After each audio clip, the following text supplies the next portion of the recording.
Bonjour à vous, j'espère que vous allez bien. On se retrouve dans cette nouvelle vidéo. Et dans cette nouvelle vidéo, c'est un nouveau thème où je vous demande de me mettre au défi par rapport à ce que je fais. Pour les personnes qui ne me connaissent pas, je suis Laurent Vidal. Ça fait 10 ans à peu près que je suis dans le milieu francophone au niveau de la vente, psychologie de la vente, le closing, enfin tout ça englobé, on va dire ça. Et je mets en place des systèmes de vente pour des infopreneurs, pour des sociétés privées. En tout cas, si vous avez acheté des formations les 6 dernières années, obligatoirement, vous êtes passé par une de mes stratégies, quoi qu'il arrive.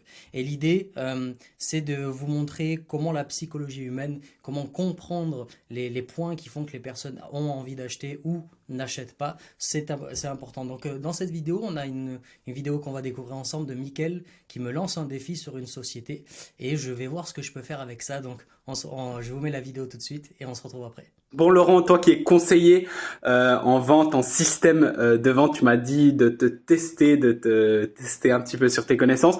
Donc je vais te poser une question par rapport à Netflix. Si Netflix devait doubler son chiffre d'affaires sans mettre plus d'argent dans la publicité, simplement avec des systèmes de vente, qu'est-ce que tu ferais? Fais-nous peut-être une analyse complète. Et aussi, après, ce qui est intéressant de savoir, c'est si un coach qui est peut-être à 10 000, 20 000, 30 000 ou 40 000 euros devait aussi doubler, enfin viser à doubler son chiffre d'affaires dans les 6 prochains mois, sans mettre d'argent dans la publicité, simplement avec ce qu'il a déjà et ses systèmes de vente, qu'est-ce que tu lui conseillerais de faire? Donc voilà, j'espère que tu pourras m'impressionner et à bientôt. Ciao, ciao. Ok, alors Netflix et la deuxième question c'est doubler son chiffre d'affaires sans faire de pub en plus, etc. Ok, on va commencer par Netflix et après je vais enchaîner sur la deuxième question. Alors, à savoir que Netflix, dans la stratégie de vente et dans la psychologie de la vente, etc., la manière dont j'enseigne, il y a 70 points qui peuvent être utilisés pour vraiment éclater une société, que ce soit de manière psychologique ou de manière très stratégique au niveau de la vente. Euh, et clairement, Netflix, ils ont tout, que ça soit psychologie, que ça soit vente, ils ont énormément de choses. Ils ont la meilleure stratégie qu'ils ont fait, c'est quand vous regardez un film ou une série, à la fin, ça se coupe pas, il y a le petit truc patienté, je crois, et ça s'enchaîne directement, donc vous avez même pas besoin de bouger votre télécommande. En même temps, je vais répondre, mais j'ai des trucs qui viennent dans ma tête, je vous donne quelque chose.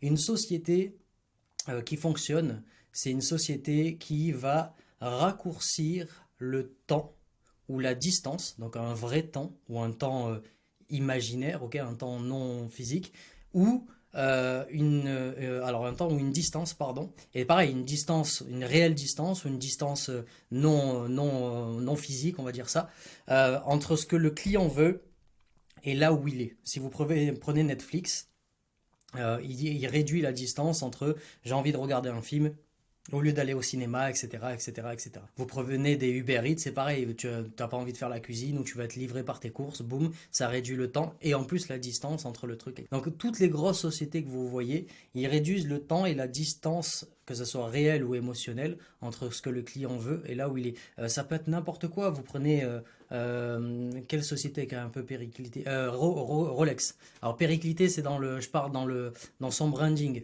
Avant, prendre une Rolex, c'était quelque chose d'élitiste, c'était machin. Après, il y a un président qui a dit si vous n'avez pas de Rolex avant 50 ans, vous avez raté votre vie. Donc tous les gens qui avaient un tout petit peu de réussite se sont mis à acheter des Rolex. Et en fait, ça a réduit le temps émotionnel entre tiens regardez j'ai de la réussite en achetant ce truc là, donc le temps émotionnel de montrer aux autres ou de se prouver à soi-même qu'on a réussi, bah, il a été diminué juste en achetant une Rolex et du coup aujourd'hui Rolex est un peu mainstream, mais vous comprenez l'idée entre le temps et la distance réelle ou émotionnelle. Si vous arrivez à mettre ça dans votre société, bah, vous avez déjà gagné pas mal de choses. Donc c'est ce que fait exactement Netflix. Deuxième chose que je peux vous donner, c'est évidemment le temps et l'attention.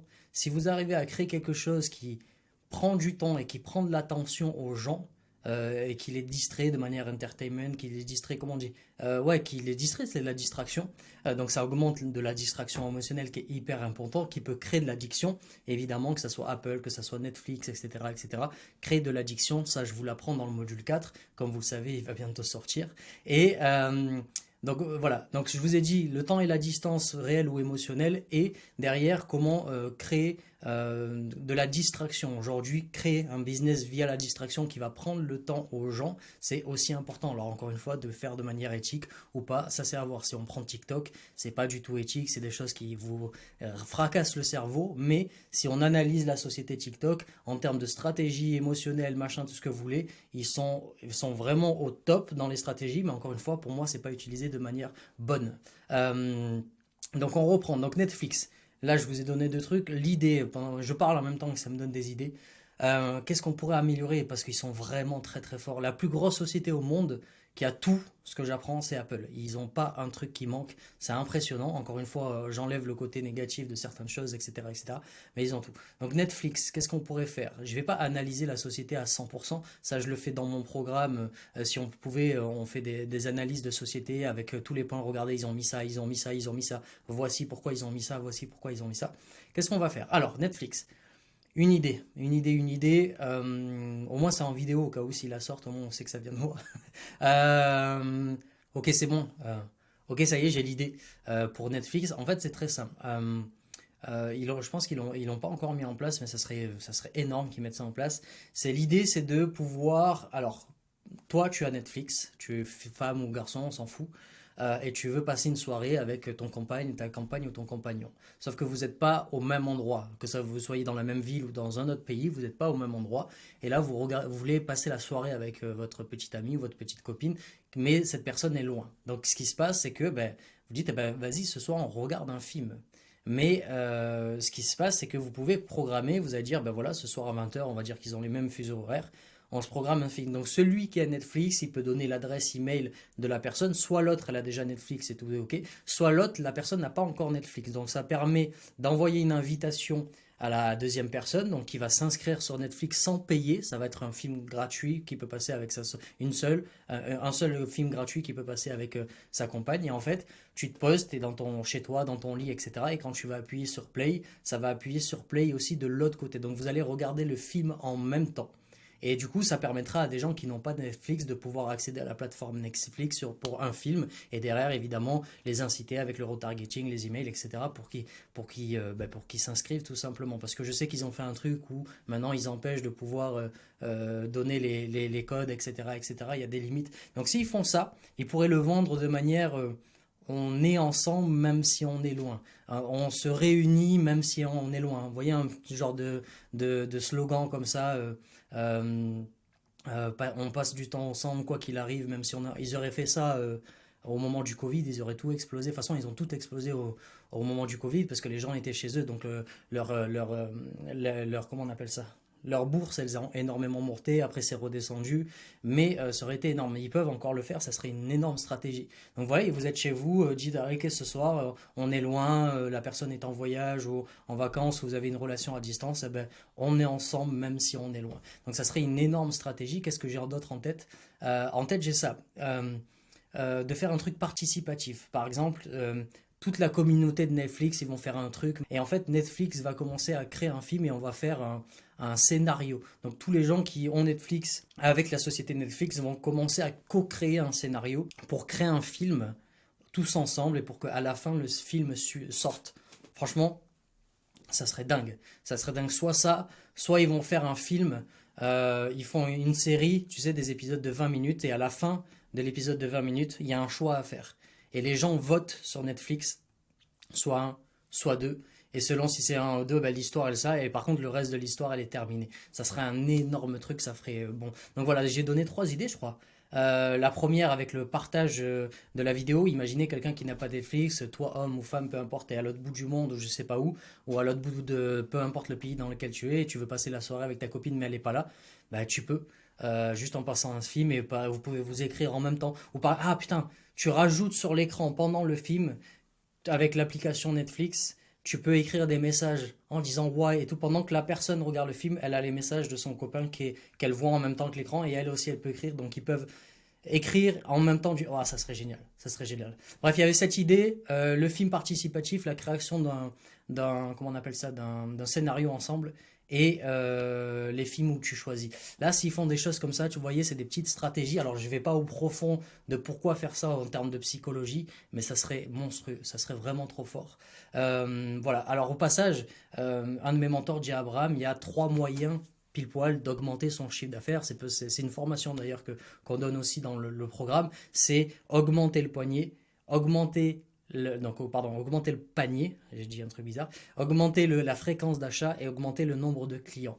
Donc là, ça va pas augmenter la fréquence d'achat, ça va pas augmenter le poignet, le panier, mais ça va augmenter le nombre de clients quelque part. Ils vont pouvoir récupérer des emails parce que tu es frustré, tu as passé une soirée avec ta copine ou ton copain, tu as pu envoyer des messages et ça y est, c'est terminé parce que ça y est, ils ont ton adresse email. Donc le seul moyen de continuer, c'est d'acheter ce truc-là. Donc voilà. Et maintenant pour le deuxième cas. Le deuxième cas, donc c'était quoi la question? Ah oui, c'était si tu as une société sans augmenter rien du tout, comment augmenter le chiffre d'affaires? Alors depuis ces 10 ans là, de ce que je vois, donc j'ai commencé en tant que closer, j'ai fait bon bref, j'ai bien réussi. Après j'ai commencé à mettre ça dans des entreprises, etc. Depuis 2014, 2015, etc. Enfin bref, vous connaissez pour l'histoire pour les personnes qui me suivent. Ce que je vois depuis des années, c'est que les formateurs, on va dire au niveau francophone, les personnes qui vendent de la formation en ligne, vendent des formations entre 1000 et 5000 euros. Maintenant, c'est beaucoup plus, mais à la base, c'était des trucs comme ça. Et ils incitaient les membres qui achetaient leur formation, qui eux aussi devaient vendre des formations, ils apprenaient ça, pardon, c'était de vendre des formations à 3000 euros. Désolé, je bois, sinon je vais crever.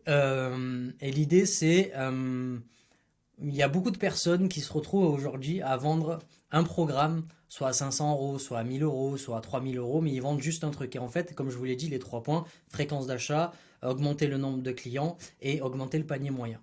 Euh, la stratégie qu'on pourrait mettre en place pour pas faire de pub et pour pas dépenser plus d'argent, c'est de créer un produit en récurrence. 90% des gens que je forme n'ont aucun produit en récurrence, ils ont un produit pas le ROI, pardon, mais le client va acheter, il va acheter 2000 euros et derrière, peut-être il y a un upsell, peut-être il y a un downsell, ça on le verra dans d'autres vidéos. Mais de créer aujourd'hui de la récurrence avec un produit, alors à savoir que euh, la limite émotionnelle pour que les clients puissent acheter en termes de récurrents, c'est à peu près, ça a diminué, mais aujourd'hui c'est à 30 euros. Vous regardez les forfaits téléphoniques, les forfaits pour aller à la salle de sport, les mini logiciels un peu, vous regardez à peu près les prix, c'est moins de 40 euros, moins de 50 euros, moins de 30 euros. Pourquoi? Parce qu'en termes émotionnels, il y a des trucs qui s'en vont comme ça tous les mois et on ne regarde pas émotionnellement parce que ça ne nous touche pas forcément. Donc créer un récurrent à moins de 100 euros, moins de 50 euros c'est bien, moins de 100 euros c'est encore mieux. Mais c'est cool parce que la récurrence fait que tous les mois, si vous avez, je sais pas, un truc à 97 euros par mois, vous avez 100 personnes, ça fait quoi? Ça fait 9700 si je suis pas trop. Ouais, ça doit faire ça. Non, je suis fou. Oui, 100 personnes, ouais, c'est ça. 9700. Donc vous avez 9700 qui tombent tous les mois. Donc peut-être faire un récurrent avec un truc de 3 mois ou 6 mois. Comment on appelle ça? Avec un engagement de 6 mois, etc. Peut-être un groupe, etc. Et je pense, il faut que j'arrête avec les etc. Ça me saoule aussi. Mais c'est quelque chose qui est très fait aux États-Unis énormément et qui commence un peu à revenir en France. Moi, c'est pareil, c'est quelque chose que je vais faire. Un groupe parce que je forme énormément et je fais des coachings et je pense que réunir tout un monde qui a besoin de ça, où je peux les coacher là et pourquoi pas faire des upsells après, ça serait génial. Ça serait génial, donc je pense que c'est ce que je vais faire. Donc voilà, créer de la récurrence. Donc créer un produit en récurrence peut vous faire doubler le chiffre d'affaires sans forcément faire grand chose non plus. J'arrive plus à parler. Faire grand chose non plus. Donc en gros, un produit en récurrence qui ramène énormément de personnes à un endroit. Et ces personnes à un endroit, déjà, ils ont déjà financé, ils financent pour votre savoir. Et derrière, vous pouvez leur faire des upsells sur les produits principaux. Voilà, je termine la vidéo parce que je commence à bégayer. Et écoutez, merci à Mickaël déjà pour cette vidéo. Pour les prochaines personnes, faites-moi soit une vidéo, soit un texte avec un cas précis, donc soit une grosse société, soit un cas précis sur un besoin à vous. Mais voilà, et si c'est pas assez précis pour moi, parce que là j'ai parlé un peu de manière générale, soit je vous contacte et on fait une interview ensemble et je peux vous aider dans ce truc-là. Merci, on vous souhaite, oh, je suis fatigué, je vous souhaite une magnifique journée, on se retrouve dans la prochaine vidéo, ciao ciao.